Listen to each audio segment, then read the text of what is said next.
This is music. This is Mötley Crüe versus Mötley Crüe. And some other good stuff.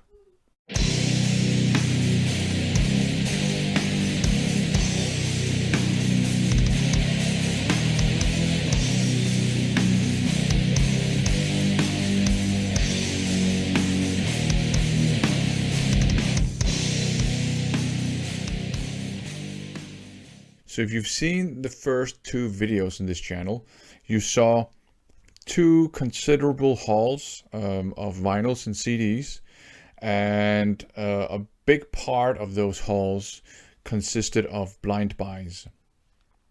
And I'm currently chewing my way through, or listening my way, I guess, through a lot of these blind buys. There was a lot of CDs and there were some vinyl blind buys too. And I decided to make this series of videos kind of sharing with you my first impressions of these blind buys when I finally get around to listening to them. And I have managed to listen to 5 additional ones in addition to the 5 ones I showed you in the previous video in this series. And I figured I would just go through them and talk about them. And as I said, sort of give my first impressions. So the first one in this batch that I managed to hear was this one, Mötley Crüe by Mötley Crüe. This is a reissue. This is the one they did with John Corabi on vocals. So Vince Neil was out for this album. He came back on the subsequent album, which I think is Generation Swine. But this album is not really loved by all Mötley Crüe fans because they want Vince Neil. I gotta be honest, this is a great album.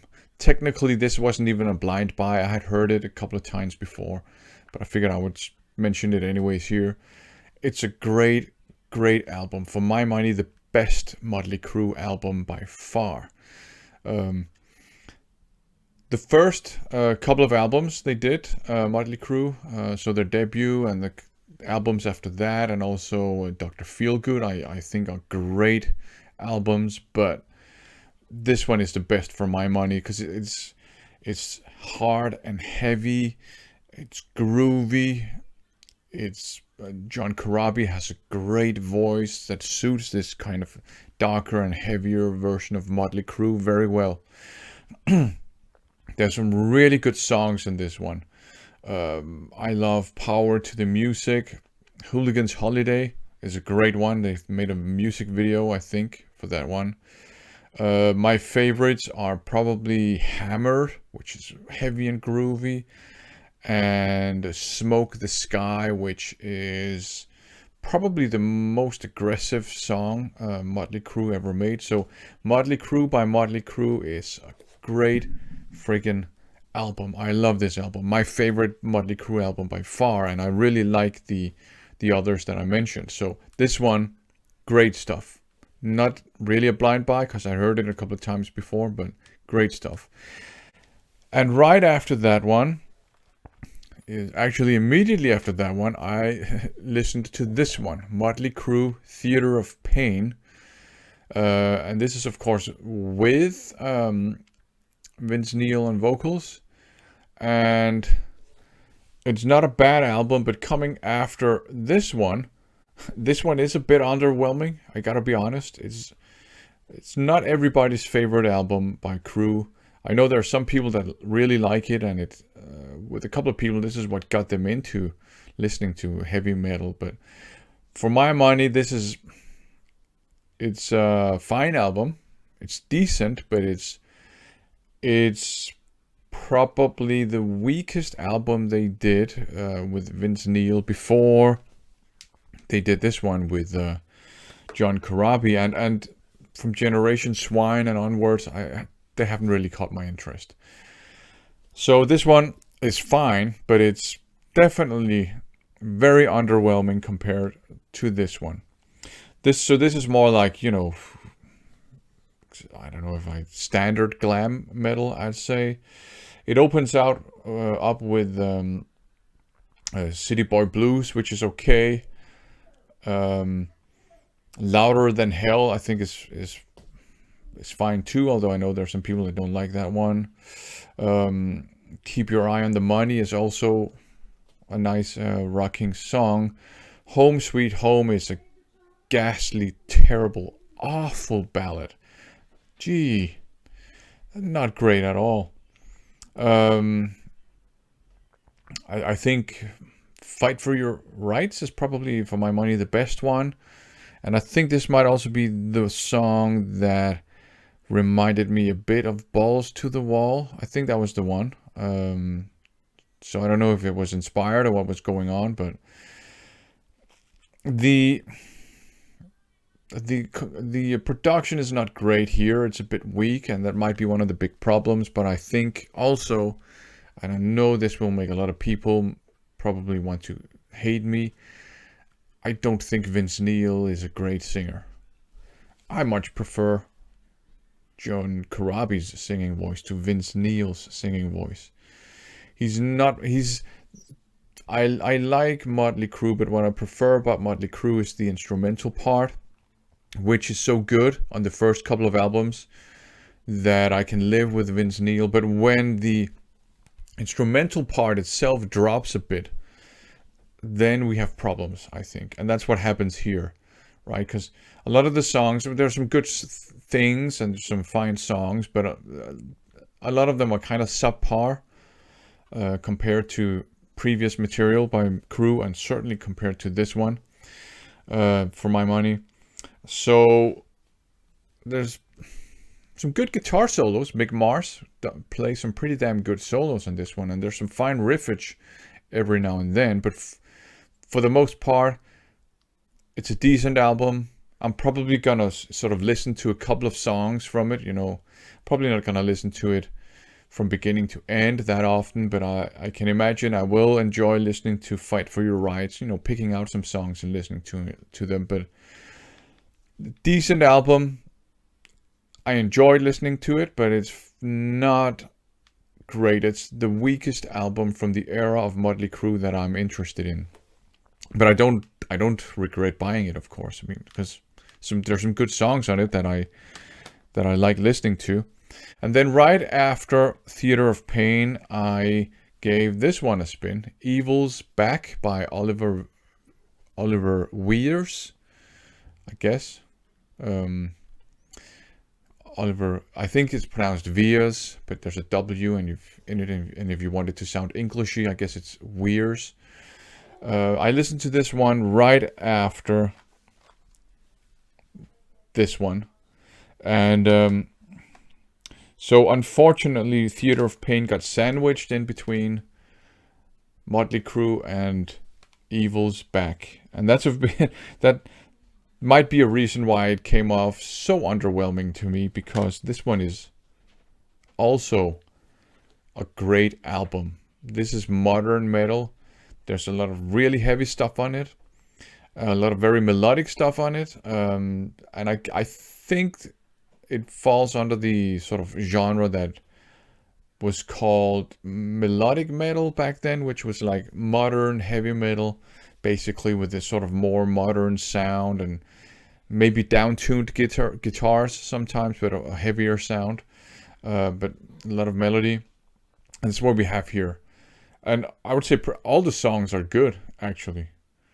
All of them. There's no weak song. There's some that are better than others, of course. I think the title track, Evil's Back, is great. All My Life is a great song. Hero is great too.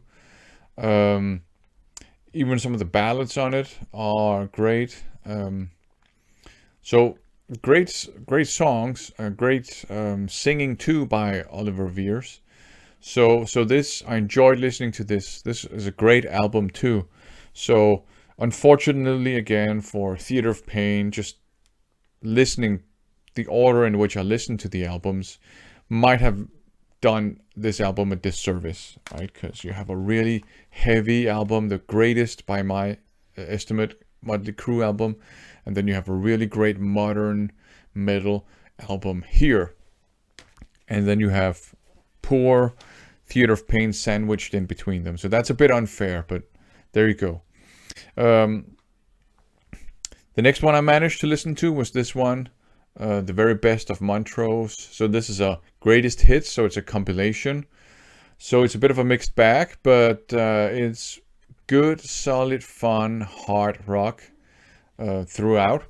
Some of the songs have kind of more like a boogie rock feel to them.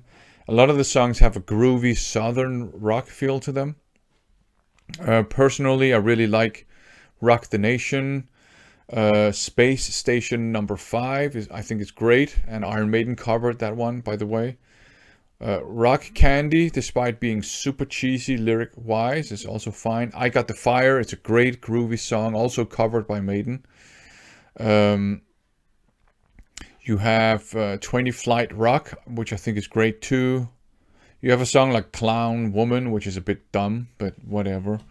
And then M for Machine and Stand and Ready and Willing and Able, I think, are all from the album they did in 1987, Mean, I think. They all certainly have more like an 80s AOR feel to them, so that's interesting, sort of.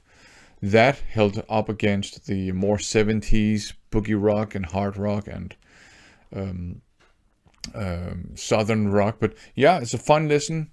It's probably an album I'm gonna reach for every now and then, and pick out some songs and listen to them. So this one, good too, for sure. And the last one I managed to listen to this time around was this one here, the debut album by Kix, which is it's often described as and classified genre-wise as glam metal and hard rock, but I would say it's hardly hard rock. You got Atomic Bombs, that's a hard rock song. You have Kicks Are for Kids, hard rock song, and The Kid, hard rock song. But all the other songs are more like just high energy rock and roll, I think. I mean, it's a good album, very enjoyable listen. Some of the songs even give me a bit of a Rolling Stones-ish vibe. So it's, in my opinion, not a hard rock album. It's not a glam metal album. It's a rock album, and it's very enjoyable. There's some very good stuff on it. There's also some stuff that, I can take it or leave it, but an enjoyable listen. This is another album I'm going to be reaching for every now and then, I think, and I'm going to pick out some of the songs and listen to them, and enjoy those. So that was this round of first impressions. So the winner by far, this one here. If I were to rank them, Mötley Crüe. This is a freaking great metal album. Groovy and heavy. And it's closely followed by Oliver Weers' Evil's Back. Great stuff. And, the unfortunate loser, I think, is this one here, sadly. And I know I shouldn't trash Vince Neil so much, because I don't hate him. I think he can sing. He's a good singer, but he's just not my favorite singer. For some reason, just doesn't click with me. But that's life. But at least we have this one in their catalog. Great album. Really, even if you're not interested in glam metal and you think glam metal and sleaze metal is dumb and stupid and all the hairspray and all that stuff, this one here is a heavy album. Groovy, dark, heavy, great stuff. So you might even want to check this out and enjoy it, even if you're not into glam metal. Anyways, thanks for watching.